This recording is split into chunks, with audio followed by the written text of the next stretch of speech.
Assalamualaikum warahmatullahi wabarakatuh. Puji syukur kehadirat Allah Subhanahu wa Ta'ala yang telah memberikan rahmat dan karunia-Nya, sehingga kita dapat menghadiri acara yang kita tunggu-tunggu pada pagi ini. Tak lupa, salawat berikan salam, marilah kita sambil sajikan keharibaan Nabi besar Muhammad SAW.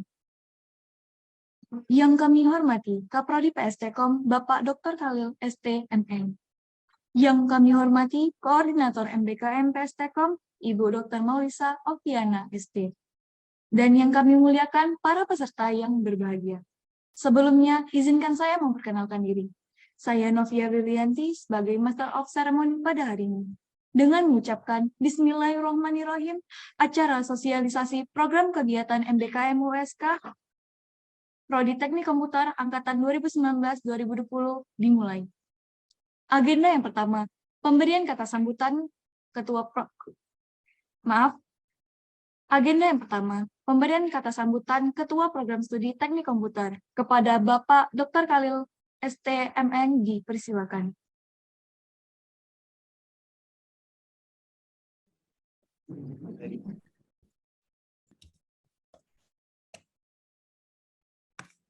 Assalamualaikum warahmatullahi wabarakatuh. Waalaikumsalam. Alhamdulillah rabbil alamin. Allahumma shalli ala sayyidina Muhammad wa ala ali Muhammad kama shallaita ala Ibrahim wa ala ali Ibrahim wa barik ala Muhammad wa ala ali Muhammad kama barakta ala Ibrahim wa ala ali Ibrahim fil alamin innaka Hamidum Majid. Sebelum mungkin saya memulai, sungguh idealnya jika teman-teman para peserta bisa menghidupkan kamera dengan virtual background yang mungkin sudah disediakan agar walaupun hybrid tetapi kita bisa optimal dari sisi interaksi dan seterusnya. Baik, segala puji bagi Allah Subhanahu wa Ta'ala yang telah memberikan kemudahan langkah, kemudahan urusan sehingga hari ini kita bisa bersama-sama melaksanakan sebuah acara ataupun agenda yang sudah kita sepakati dan rencanakan, yaitu sosialisasi MBKM, ya, USK Unggul. Salam dan salam marilah kita aturkan kepada baginda besar Nabi Muhammad sallallahu alaihi wasallam yang telah membawa kita dari alam yang al-jahiliyah ke alam yang al-alimiyah. Para hadirin dan yang saya hormati di sini adalah narasumber Ibu Dr. Maulisa selaku koordinator MBKM Program Studi Teknik Komputer, dan yang saya hormati Ketua Himpunan Saudara Maryunis Zilal dan seluruh jajaran yang alhamdulillah atas effort dan upaya mereka dan kerjasamanya hingga akhirnya kita bisa melaksanakan acara pada kesempatan hari ini. Nanti mungkin saya tidak terlalu panjang, saya hanya membuka, namun akan ada sosialisasi ataupun acara inti yang akan disampaikan oleh Dr. Maulisa. Namun saya sampaikan sedikit bahwa USK ataupun Universitas Syah Kuala akan melaksanakan program MBKM USK Unggul, yang mana di sini akan ada timeline-nya, ya, termasuk pengesahan program nantinya, dan hari ini tahapan ketiganya yaitu sosialisasi kepada teman-teman mahasiswa, ya. Lalu nanti di tahapan keempatnya ada pendaftaran dan seterusnya yang nanti akan disampaikan oleh Bu Maulisa, ya. Nah, jadi ada tahapannya, ada intervalnya, ya, dan ada program-programnya. Jadi bervariasi program-programnya. Nah, ini yang akan disampaikan pada kesempatan hari ini. Ya, itu yang pertama. Yang kedua, yang harus ditekankan di sini adalah setiap program studi memiliki program-program yang berbeda-beda, ya, tergantung usulan daripada prodi tersebut. Ya, jadi jangan nanti ketika kita melaksanakan, wah ayo kita lihat ataupun sama-sama dengan prodi yang lain. Bisa jadi mereka memiliki program yang berbeda. Ya, itu yang kedua. Yang ketiga, nantinya mohon ya ketika nanti teman-teman memutuskan dan harapannya tentu mahasiswa yang kita undang dan kemarin himpunan juga sudah mengirimkan survei ya kalau nggak salah ya, harapannya dengan minat yang cukup tinggi dari teman-teman tersebut ya, kami berharap dari prodi teman-teman bisa mengambil ya program yang cocok dan sesuai ya, sehingga nantinya bisa sesuai dengan minat dan luarannya pun jelas ya. Itu berikutnya. Selanjutnya bahwa nantinya ada dalam bentuk kelompok ya, ada dalam bentuk perorangan dan seterusnya, itu nanti akan dijelaskan ya. Dan saya berpesan di awal ini bahwa di dalam kita mengikuti program Kampus Merdeka seperti ini, kita selalu memiliki semangat yang sama untuk selalu ya memiliki motivasi dalam hal kita bisa berkompetisi di dunia kerja nantinya. Jadi seperti arahan Mas Menteri bahwasanya di era Kampus Merdeka ini harapannya teman-teman dengan program-program MBKM ini ya memiliki skill yang adaptif ya, talenta yang siap berkompetisi ya di dunia kerja ya. Oleh karena itu nanti akan ada magang, ada program desa dan seterusnya, ada studi independen. Itu sebenarnya untuk meningkatkan skill ya teman-teman sebelum bekerja. Ya.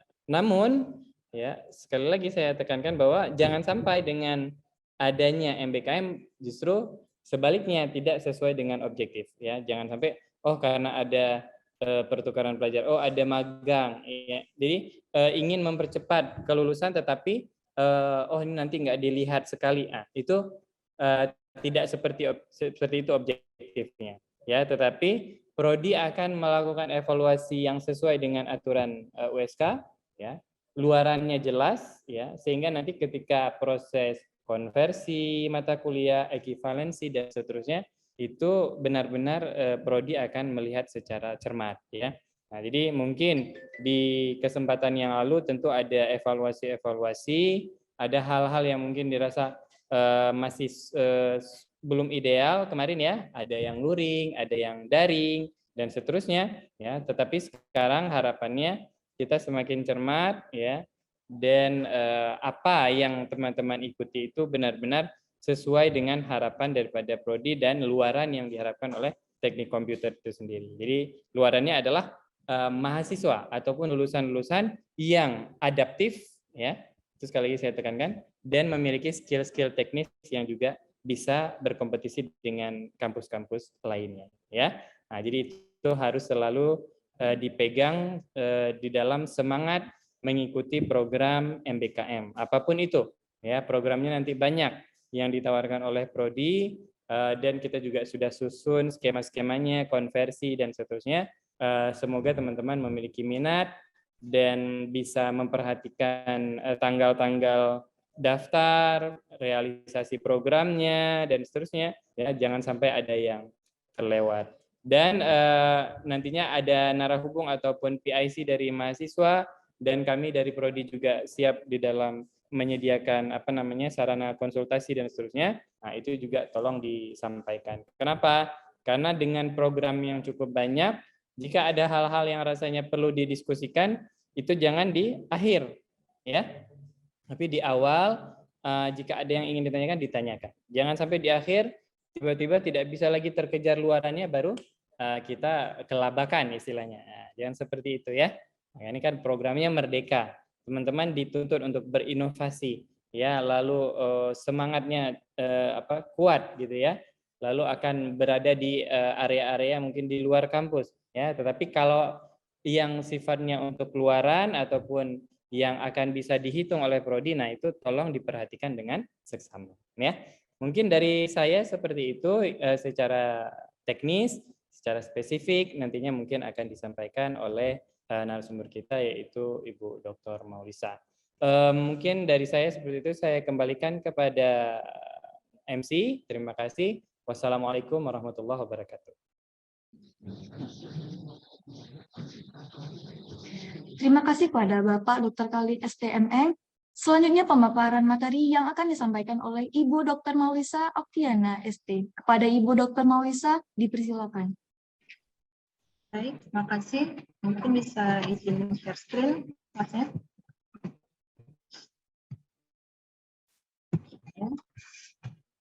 Assalamualaikum warahmatullahi wabarakatuh.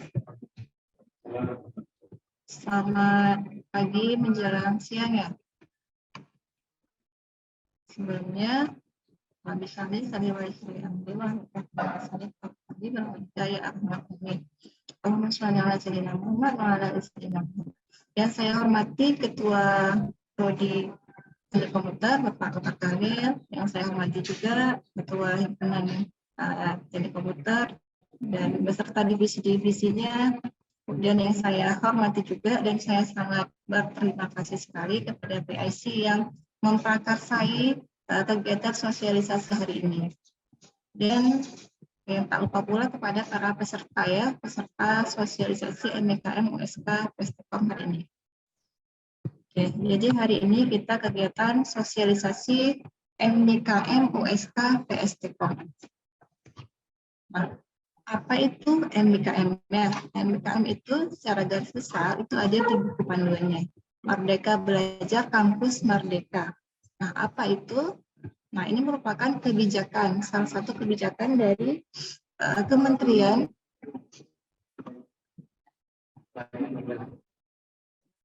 belum jalan? Di Zoom-nya belum jalan?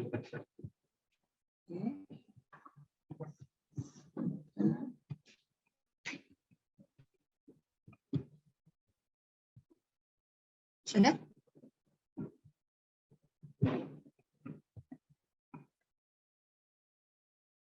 Sudah ya?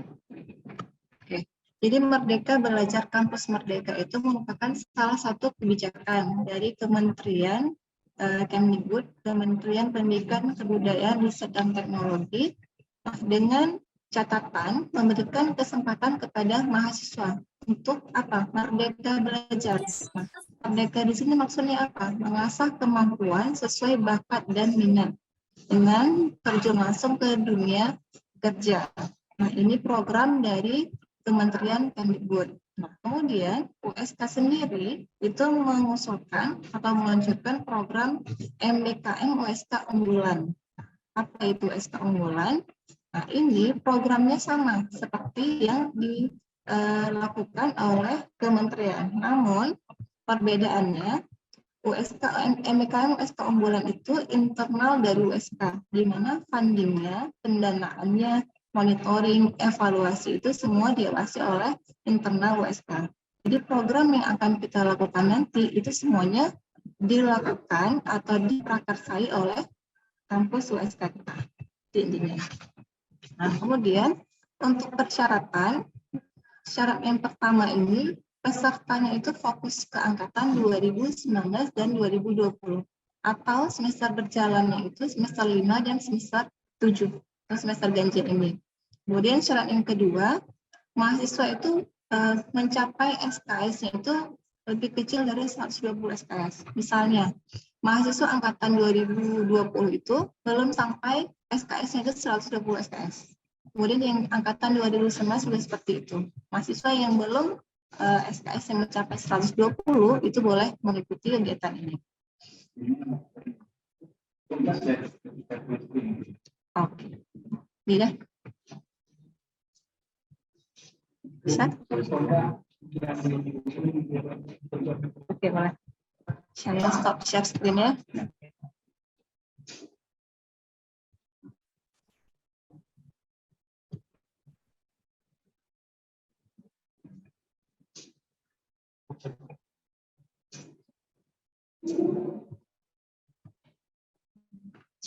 Kayak ada gangguan teknis, kita tunggu share screen-nya dari host-nya.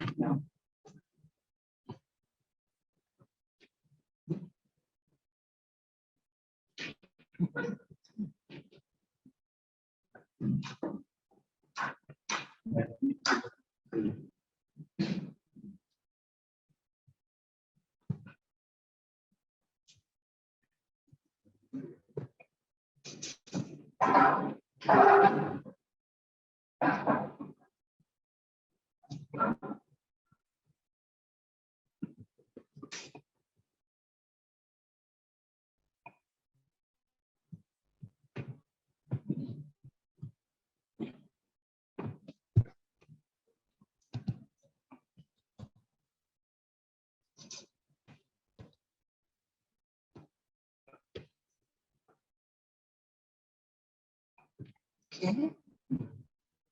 Mungkin boleh ke slide-nya persyaratannya.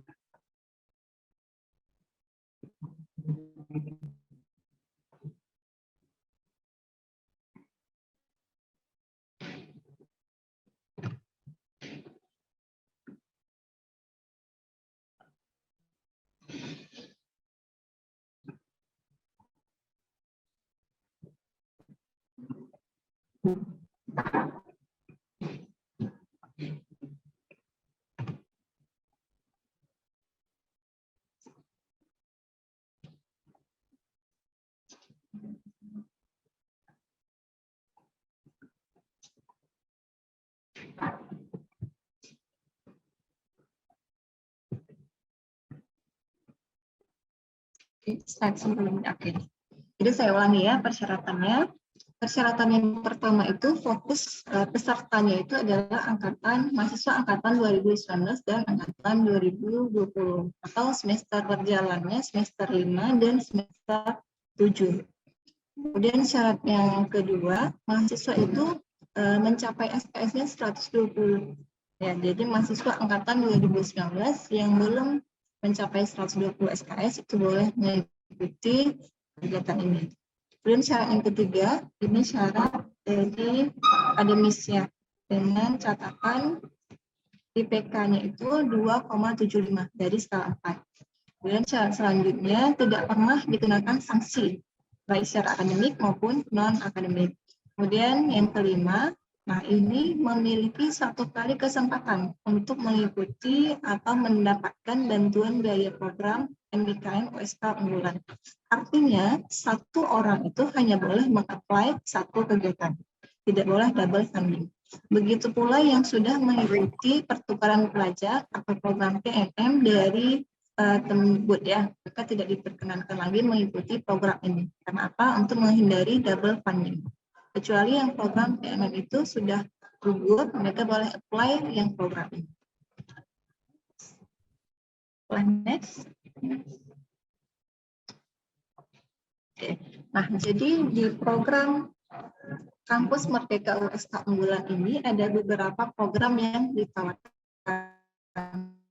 Khusus untuk prodi teknik komputer, kita sudah mengkonfirmasi ya, ada 5 program yang akan kita jalankan. Rencana yang akan kita jalankan jika seandainya disetujui oleh dekan dan rektor.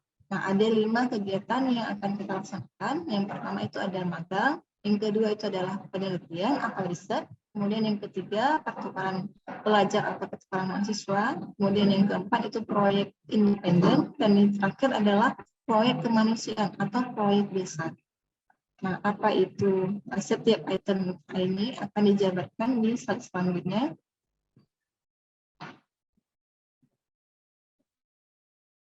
Next. Oke, untuk yang magang, nah ini tujuannya itu adalah memberikan pengalaman kepada mahasiswa terkait pembelajaran langsung. Jadi mahasiswanya itu bisa terjun ke instansi ataupun ke dunia industri dan dunia usaha untuk melakukan magang selama durasi yang diberikan. Nah, durasi di sini dari internal USK itu program berjalannya itu mulai Juli dan berakhir sampai November. Berarti pada program magang ini mahasiswa akan menghabiskan tentatifnya itu sekitar 3 sampai 3,5 ya, 3 bulan setengah. Jadi selama masa itu si mahasiswa akan melaksanakan program magang ke instansi yang dituju. Nah, untuk instansinya itu, nah boleh mahasiswanya itu melakukan atau mencari sendiri, atau boleh juga prodi yang mencarikan. Dengan catatan jika mahasiswa yang memprakarsai sendiri, yang mencari sendiri, itu harus instansi yang disetujui oleh prodi. Oke, kemudian next.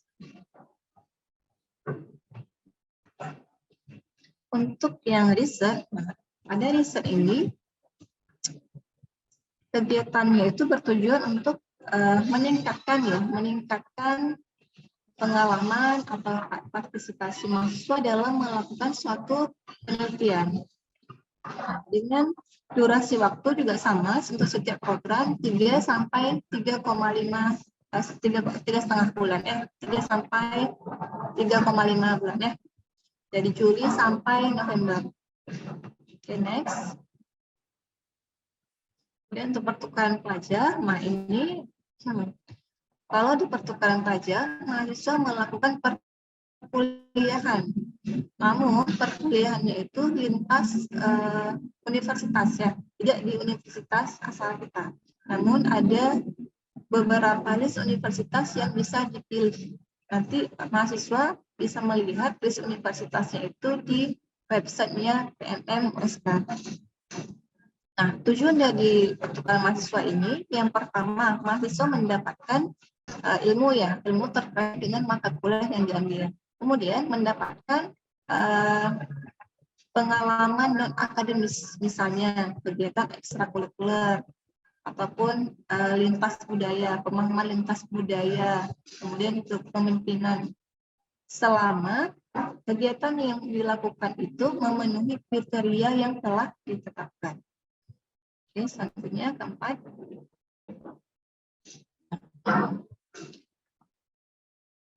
Next, yang keempat itu ada program studi atau proyek independen. Nah, dalam proyek independen ini tujuannya itu mengembangkan karya dan inovasi yang difasilitasi atau kita bekerjasama dengan institusi studi dari instansi dunia industri dan dunia usaha.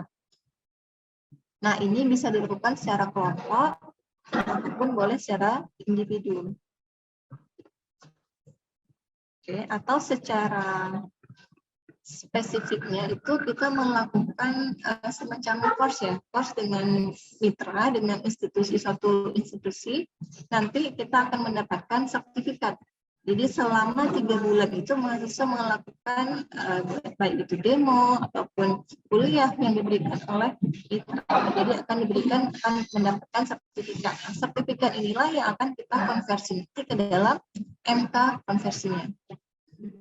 Next, yang selanjutnya terakhir itu ada proyek kemanusiaan. Nah, di proyek kemanusiaan ini mahasiswa itu didorong untuk memberikan program atau melaksanakan program yang memberikan impact atau manfaat kepada masyarakat atau dalam hal kemanusiaannya. Nah, ini dibuktikan dari adanya proposal kegiatan. Oke, boleh next. Secara rincinya, nah, setiap kegiatan yang telah dilakukan oleh mahasiswa itu akan dikonversi ya. Jadi setiap program itu, program yang pertukaran pelajar, nah ini akan kita konversikan kegiatannya 20 SKS.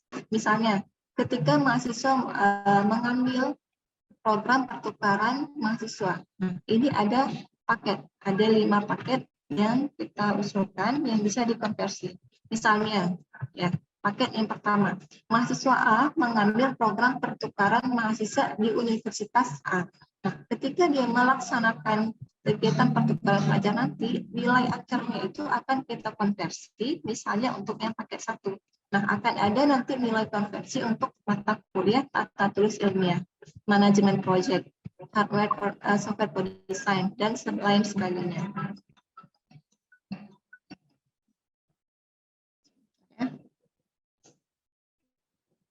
Oke, jadi si mahasiswa tersebut tidak perlu lagi kuliah di kampus kita. Jadi mereka hanya perlu melaksanakan pertukaran pelajar atau kuliah di kampus tujuan.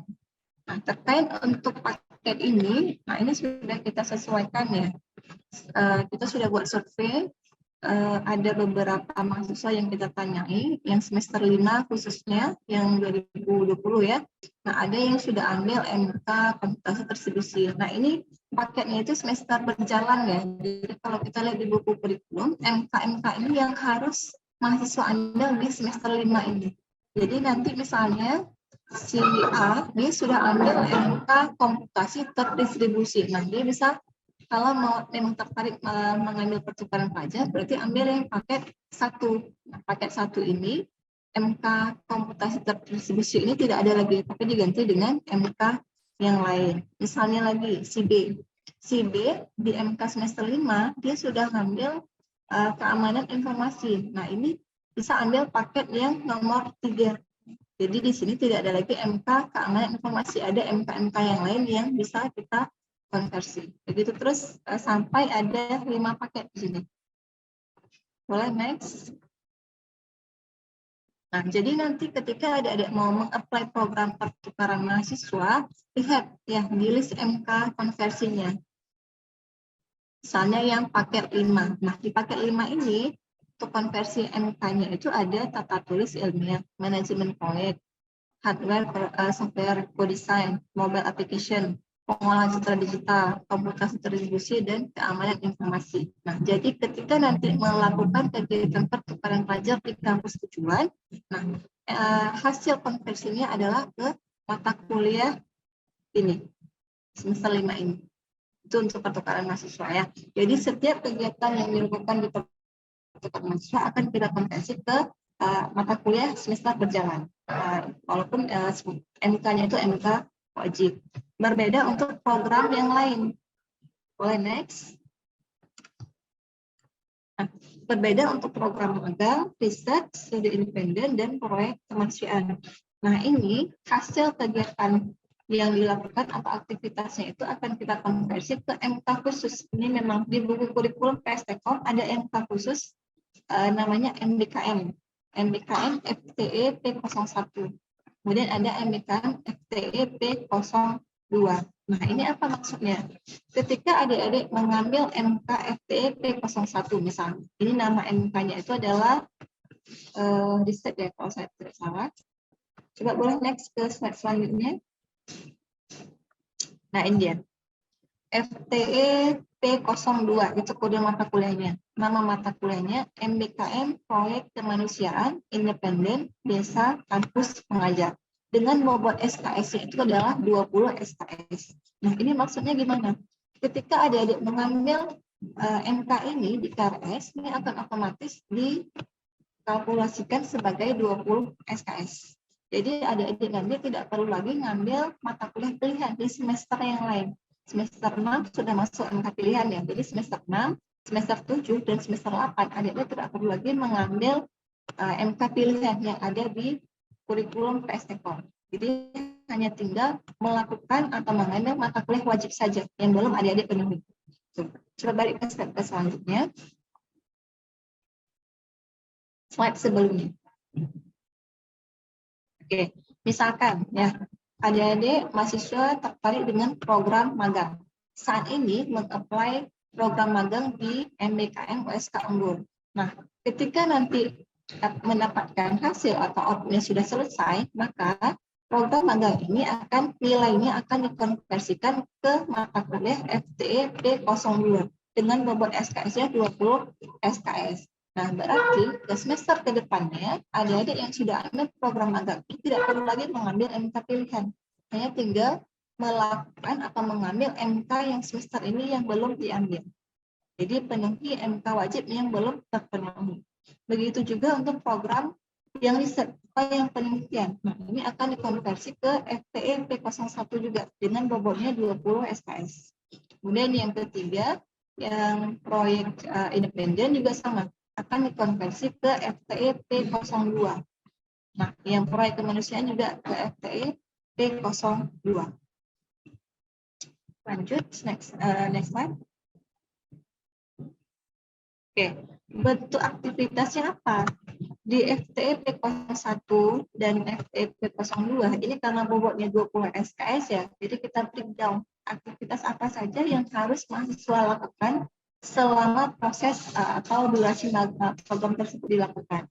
Yang pertama misalnya untuk yang kategori magang ya, kegiatan magang. Nah, aktivitasnya, komponen MBKM-nya yang pertama ada pengantar pengembangan talenta. Nah, ini bentuknya itu bisa berbentuk kuliah ataupun ceramah, baik secara daring maupun luring. Ini harus ada. Ya, tujuan adik-adik melakukan magang, tujuan mahasiswa melakukan riset itu apa? Itu harus ada di pengantar pengembangan talenta. Nah, ini bentuknya itu atau aksinya itu harus ada absensi. Kemudian yang kedua, komponen yang kedua adanya materi. Materi sesuai dengan tempat magang. Nah, untuk materi ini ada 12 SKS. Jadi ada materi pertama, materi kedua, dan materi ketiga. Nah, jadi 3 materi ini dibuktikan nanti dengan bentuk buku laporannya. Jadi ada seminar hasil nanti di akhir. Seminarnya ada 2. Seminar pertama itu dilakukan di tempat magang dengan pembimbing lapangan, dan seminar yang kedua itu setelah proses magang itu selesai. Jadi nanti dilakukan seminar di kampus. Sekali seminar di magang, sekali seminar di kampus. Jadi ada 2 pembimbing di sini, pembimbing lapangan dan dosen pembimbing. Nah, kemudian outputnya itu berupa capstone project ya, membuat laporan ataupun poster. Jadi bentuk output akhirnya itu adalah laporan akhir magang. Nah, kemudian perlu juga adanya logbook. Setiap aktivitas yang mahasiswa lakukan selama magang itu dicatat di dalam logbook. Oke, next.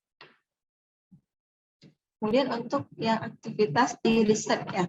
Di riset sama komponen MBKM yang pertama itu ada pengantar pengembangan talenta.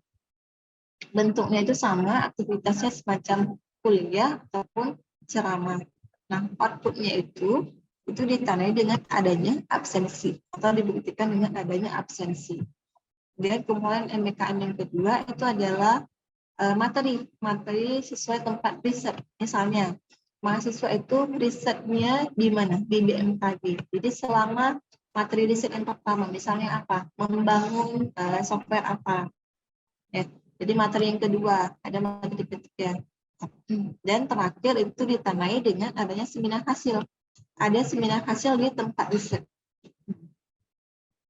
Kemudian outputnya juga dalam bentuk laporan akhir. Ada laporan selama proses riset itu dikerjakan, ada bentuk laporannya dan logbooknya. Nah, kemudian karena ini riset, ada luaran lain. Nah, luaran ini boleh disepakati oleh prodi atau kebijakan dari prodi berbentuk jurnal, proceeding, ataupun boleh preprint. Tidak harus submit menjadi sebuah publikasi, boleh dia hanya draft saja. Nanti untuk publish-nya atau publikasinya bisa diambil setelah tugas akhirnya.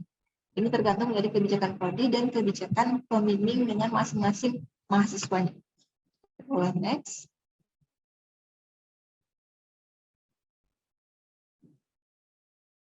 Next.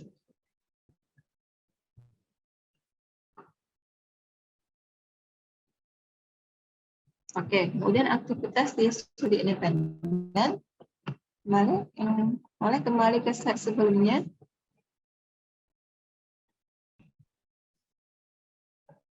Oke, di studi independen. Nah, ini aktivitasnya hampir sama dengan aktivitas di magang dan riset. Nah, cuman perbedaannya di studi independen ini tidak ada presentasi ya. Sedangkan yang lainnya tak ada, laporan ada, pengantar pengembangan talenta ada. Nah, ini perbedaannya. Ada demo ya. Presentasinya diganti dengan demo. Biasanya di instansi untuk studi independen itu ada demo project yang mereka lakukan selama proses studi independen itu dikerjakan atau dilaksanakan. Nah, capstone project itu adalah keluaran project. Misalnya, selama studi independen itu ada mahasiswa itu disuruh membuat sebuah aplikasi. Nah, nilainya itu atau evaluasinya dengan presentasi demo. Nah, keluarannya itu adalah aplikasi tersebut. Nah, penilaiannya itu berdasarkan dari sertifikat atau produk atau proyek yang dilakukan selama proses studi independen dilaksanakan. Boleh lanjut?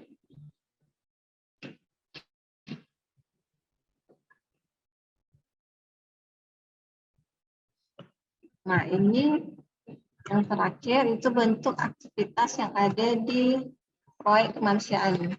Nah, proyek kemanusiaan ini ada yang sifatnya campuran. Ya.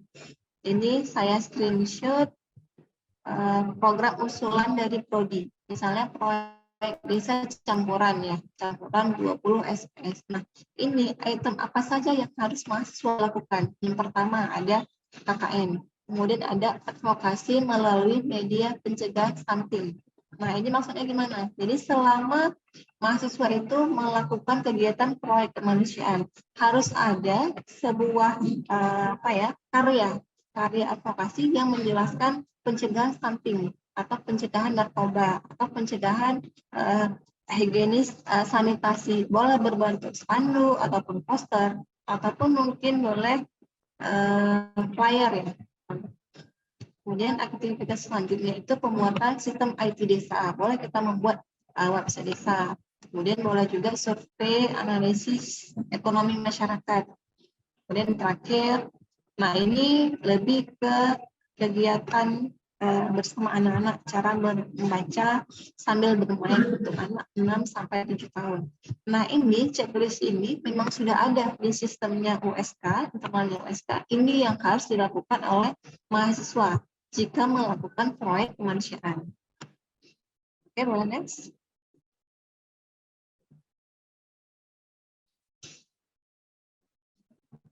Oke, kemudian untuk jadwalnya ya, jadwal tentatifnya.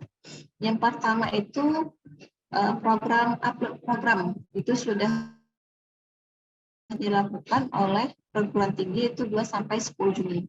Kemudian sudah disahkan juga itu 13 Juni. Nah, yang sekarang kita lakukan adalah sosialisasi kepada mahasiswa. Ini yang hari ini kita lakukan, itu di step ketiga. Nah, step selanjutnya itu adalah pendaftaran. Jadi mahasiswa yang tertarik meng-apply ke tanggal 20 sampai 30 Juni. Jadi selama durasi ini, mahasiswa diperkenankan untuk sering-sering mengecek websitenya PNM. Ya. Nanti ada linknya atau websitenya di slide selanjutnya. Jadi yang tertarik itu silakan mendaftar dalam tentatif waktu ini, 20 sampai 30 Juni.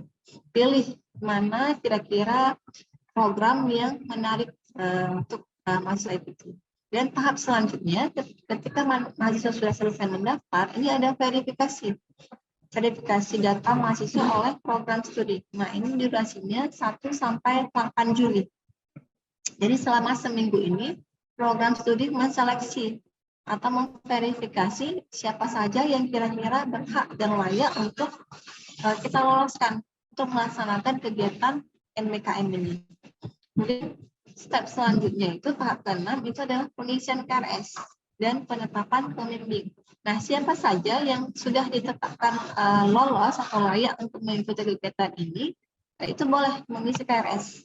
Jadi KRS di sini mahasiswa yang mengikuti program MBKM USK unggulan ini berbeda dengan mahasiswa yang mengikuti kuliah reguler desa. Jadi mereka ini lebih cepat, 27 Juli sampai 10 Agustus. Jadi selama masa ini mahasiswa yang mengikuti program ini mengisi atau input KRS. Sedangkan mahasiswa yang reguler itu mereka di bulan selanjutnya. Jadi lebih cepat 1 bulan dibandingkan yang reguler. Kemudian catatan, mahasiswa yang sudah mengikuti kegiatan MBKM USK unggulan ini tidak diperkenankan untuk kuliah reguler. Jadi yang sudah mengikuti kegiatan ini tidak boleh lagi kuliah, ambil mata kuliah yang umumnya bisa, kecuali yang IPK-nya itu atau yang akademiknya itu memenuhi standar ambil 24 SKS. Jadi boleh ambil kegiatan yang 20 SKS, sisanya 4 SKS atau 3 SKS itu mengambil satu kuliah, jadi daring. Ya. hanya satu mata kuliah, diperkenankan hanya satu mata kuliah. Nah, kemudian tahap selanjutnya itu adalah launching MBKM. Nah, ini yang mahasiswa yang sudah mengisi KRS ini akan ditetapkan atau akan disahkan bahwa dia akan mengikuti kegiatan MBKM selama durasi 3 bulan setengah ya. Nah, kemudian turun ke lapangan itu mulai berlakunya itu 16 Agustus 2022. Nah, mulai 16 Agustus ini setiap mahasiswa yang mengambil program itu akan mulai beraktivitas atau akan mulai kerja, turun ke lapangan. Yang pertukaran pelajar, lakukan pertukaran pelajar. Yang magang, silakan magang. Yang riset, silakan riset. Yang proyek independen, silakan proyek independen. Itu mulainya 16 Agustus 2022. Nah, selama masa aktivitas di lapangan, ini akan ada kunjungan lapangan oleh pembimbing. Jadi pembimbing diberikan kesempatan untuk mengunjungi mahasiswa bimbingannya itu pada bulan September. Nah, ini hanya berlaku untuk yang magang, riset, dan studi independen. Untuk pertukaran pelajar itu tidak ada pembimbingan. Jadi tidak ada kunjungan oleh pembimbing. Mahasiswa hanya kuliah saja di pertukaran pelajar. Kemudian di tahap selanjutnya itu pembimbing melaporkan hasil penilaian atau kinerja mahasiswa itu 10 November. Nah, ini berdasarkan apa? Berdasarkan dari logbook, dari laporan akhir, dari seminar, presentasi, dan lain sebagainya. Ini ada rubrik penilaiannya sendiri. Nah, nilai yang sudah didapatkan nanti, ini nantinya akan diserahkan ke operator atau ke koordinator atau kaprodi ya, pada tanggal 25 November. Nah, ini nilai yang sudah didapatkan oleh prodi ini kemudian akan diupload atau akan dikonversikan ke KRS masing-masing mahasiswa. Jadi sekitar upload nilainya itu sekitar 30 November. Nah, jadi setelah program ini selesai, mahasiswa itu sudah free ya, sudah libur, katakanlah libur. Kenapa? Karena mereka start duluan dari Juli sampai November. Jadi Desember, Januari, nah mahasiswa yang mengikuti program ini dia akan libur, berbeda dengan mahasiswa yang mengikuti kegiatan kuliah reguler biasa. Perbedaannya. Oke, kemudian perlu digarisbawahi akan ada monitoring dan evaluasi secara acak pada tahapan-tahapan ini. Jadi nanti akan ada monet, misalnya di poin ke-9 ini akan ada monet. Ya. Oke, boleh next.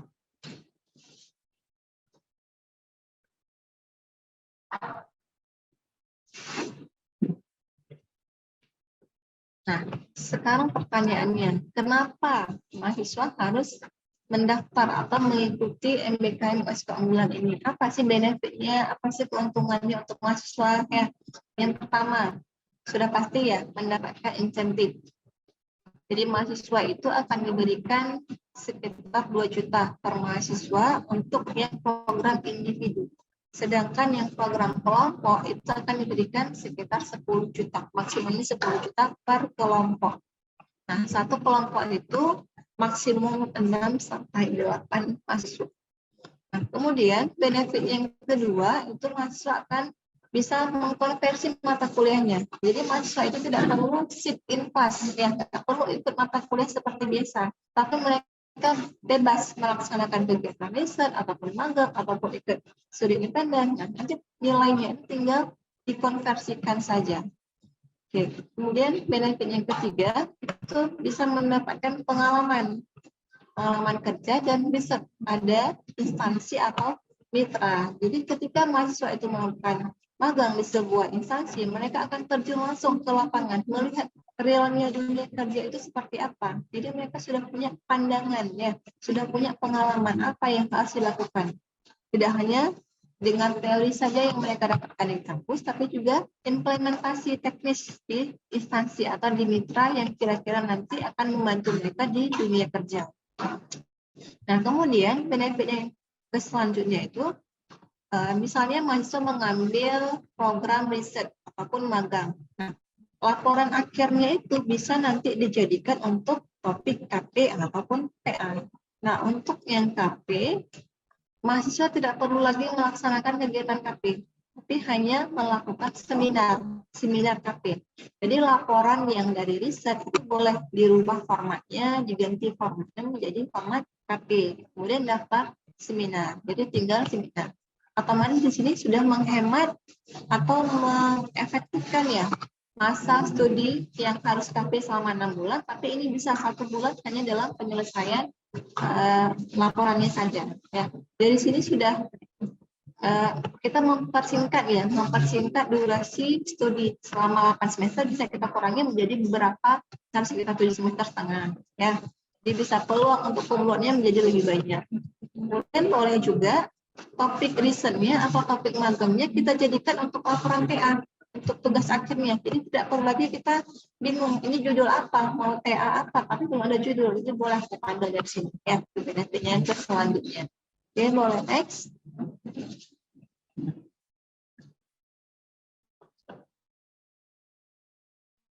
Oke. Nah, sekarang pertanyaannya, kalau tertarik gimana cara daftarnya gitu ya?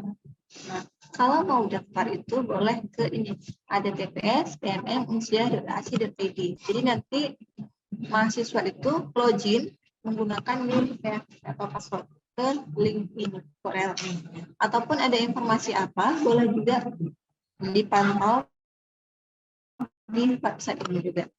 Atau boleh kontak personnya boleh jika ada pertanyaan atau mau berkoordinasi boleh ke Matekom ke himpunan ataupun boleh juga ke saya ke koordinator MBKM Pestekom.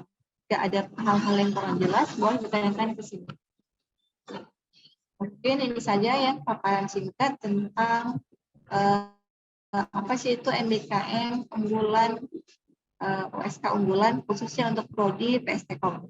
Mungkin kita banyak di sesi Q&A ya. Ada beberapa hal yang masih kurang jelas, ada yang perlu kita klarifikasi, boleh kita buka sesi Q&A. Saya kembalikan ke MC. Terima kasih atas waktunya. Assalamualaikum warahmatullahi wabarakatuh.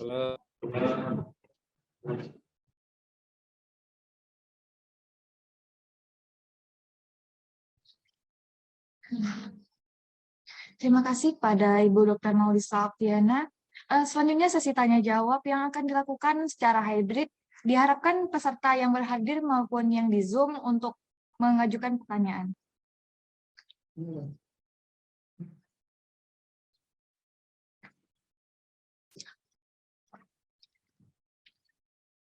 Tanya.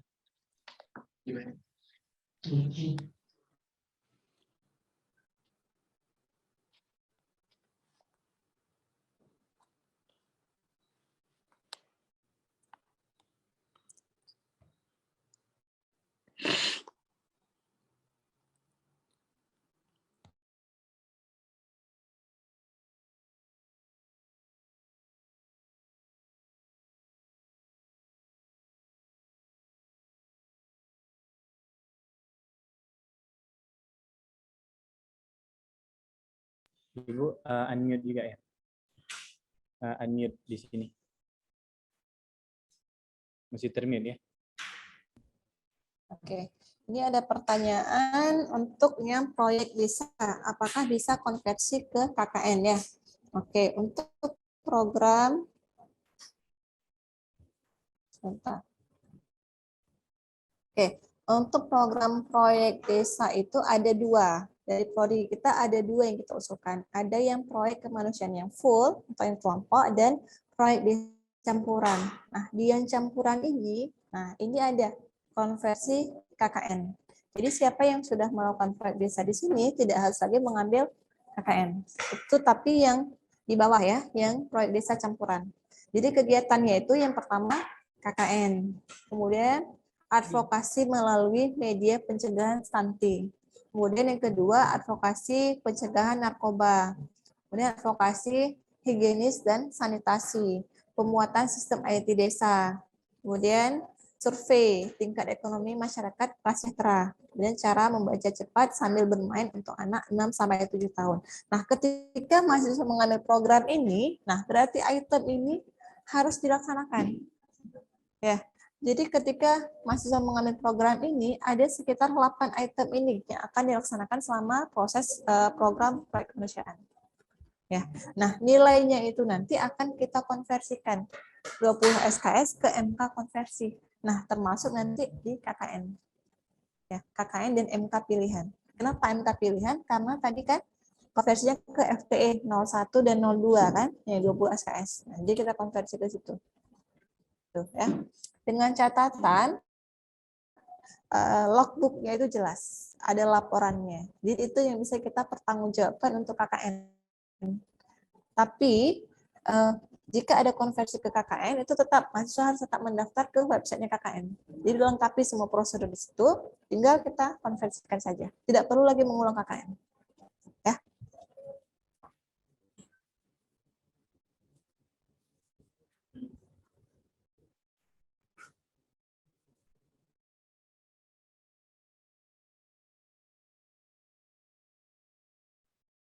Yang di online mungkin silakan jika ada yang ingin ditanyakan ataupun ada hal yang mungkin dirasa belum jelas dari pertanyaan pertama juga boleh dipertajam dan seterusnya. Izin bertanya Pak, untuk Iya, mempertajam gimana? pertanyaan pertama Online ya. Silakan Iya Pak, suaranya lagi ada diperbesar. kegiatan lain. Udah jelas Pak. Tadi kan yang terkait KKN Pak, ini kami kan beberapa udah ada yang lewat dari 120 SKS. Jadi itu gimana, masih bisa untuk ke konversi ke KKN atau tidak Pak? Boleh diulang pertanyaannya tadi? Tadi kan syarat mengikuti MBKM USK ini itu harus maksimal 120 SKS Pak. Nah, di sini kami yang mengikuti program pengabdian desa ini udah lewat dari 120 SKS Pak. Apa masih bisa untuk konversi ke KKN? Oke, mungkin boleh. Saya sudah menangkap pertanyaannya, boleh saya langsung jawab ya. Berapa SKS tepatnya yang sudah diambil? Berapa total? Sampai 130 nggak? Karena Enggak, Bu, untuk syarat 100. kelulusan itu maksimum 144 ya, 144 SKS. Mahasiswa lulus 144 SKS. Namun dari diktinya masih membolehkan itu sampai 159. Jadi kalau seandainya 12 MK itu yang kelebihan itu masih kita bolehkan. Tapi kalau sudah 10 SKS kelebihan itu tidak bisa lagi. Karena kasihan mahasiswanya nanti ya, beban yang diberikan terlalu berat. Tuh. Baik, siap Bu. Makasih ya Bu. Mana? Sudah ya?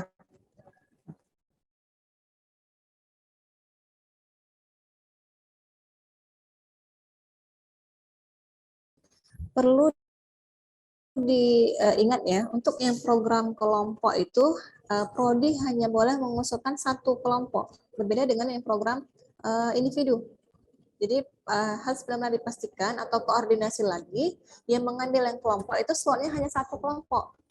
Ya, misalnya yang proyek desa tadi, yang proyek desa yang kelompok itu hanya ada satu kelompok. Jadi bisa diarahkan misalnya yang mahasiswa yang mengambil ini, arahkan mahasiswa yang lain ambil yang individu, jangan ya terdapat kelompok. Jadi nanti tidak lolos seleksi. Misalnya proyek desa campuran yang individu. Nah ini boleh. Misalnya ada 6 orang individu, mereka membentuk satu kelompok, itu boleh ya. Nah, sedangkan yang di atas proyek kemanusiaan yang full, yang kelompok, nah ini hanya ada satu slot, hanya ada satu kelompok dari prodi. Jadi harus benar-benar konfirmasi dulu atau boleh berembuk dulu sesama teman-temannya siapa yang untuk slot yang kelompok, siapa yang untuk yang slot yang individu untuk yang proyek desa ini. Jangan nanti kasihan nggak lolos seleksi karena maksimum hanya satu kelompok yang bisa diusulkan oleh prodi, ya. Oh, gimana saya share screen? Oh, sudah bisa ya.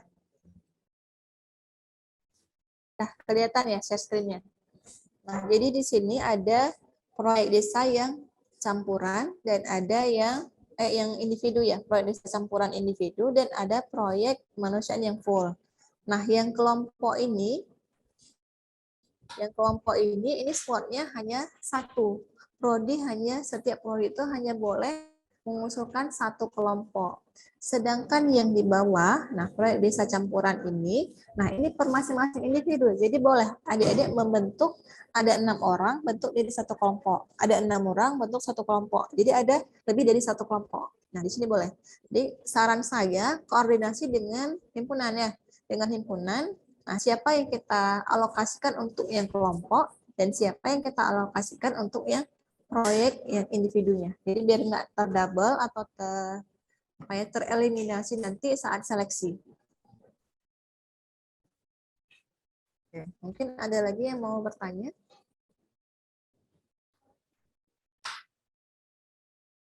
Kolom chat ya, sebentar saya baca dulu. Terkait program magang, ada mata kuliah khusus untuk magang. Berarti dengan demikian agama wajib yang lain tetap diambil. Iya, benar. Jadi untuk magang itu hanya dikonversi untuk MK pilihan ya. 20 SKS untuk MK pilihan. Nah, otomatis yang semester ini yang wajib itu kan mereka mahasiswanya nggak mengambil. Jadi yang bisa diambil semester ke depan. Boleh di semester ganjilnya. Atau boleh mungkin nanti sesuai dengan keputusan dari Prodi bisa kita buka MK-MK tertentu itu di semester genapnya.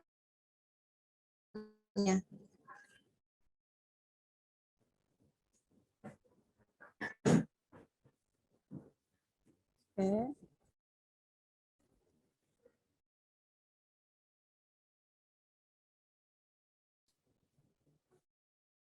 Oke, ada lagi mau bertanya?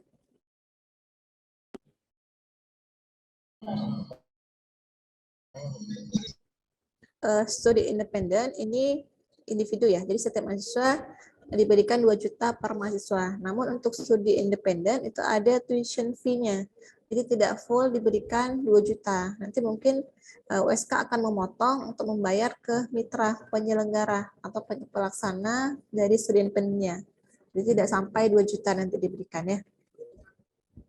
Nah, untuk mekanismenya itu langsung ditransfer ke rekening mahasiswanya masing-masing saat programnya berjalan. Jadi saat Agustus.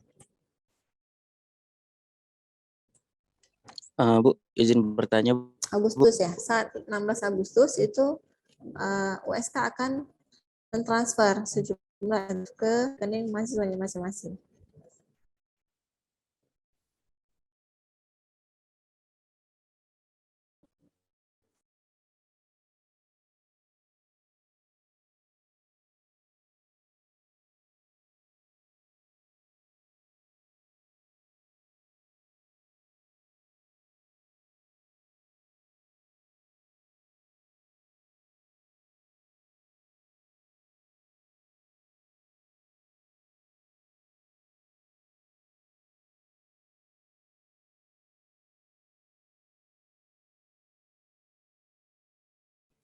Oke, ada yang bertanya untuk pertukaran.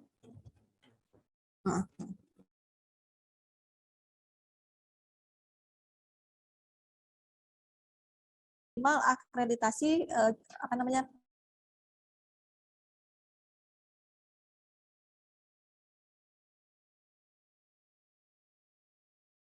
Untuk apa namanya?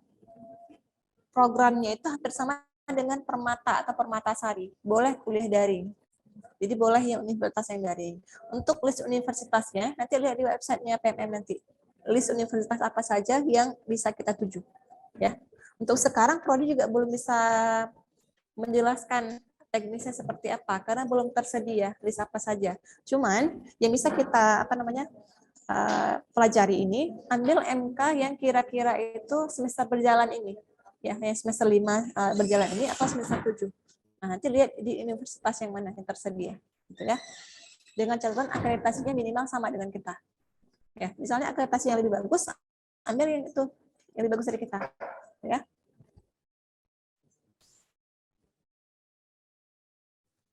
Ada lagi yang mau bertanya?